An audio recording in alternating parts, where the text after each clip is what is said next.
কিয়ামতের ময়দানে ওই বিভীষিকাময় সময়ে মুসিবতের কালে মানুষগুলো পাগল হয়ে বিশ্বনবীকে খুঁজতে আরম্ভ করবে।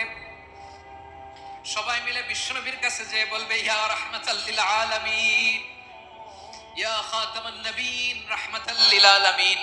দেখেন আমাদের কি অবস্থা, কি কঠিন বিপদে আমরা আছি, দাঁড়াতে পারি না, সূর্যের আলোতে ঘেমে হয়রান।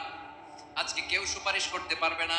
সব নবীরা অপারগতা স্বীকার করেছে, তারা বলেছে আপনি ছাড়া কেউ নাকি আল্লাহর সামনে দাঁড়াতে পারবেন না, আপনি একটু সুপারিশ করেন। বিশ্বনবী বলবেন, আসো আসো, আজকের দিনে আমি ছাড়া আল্লাহর সামনে কেউ দাঁড়াতে পারবে না।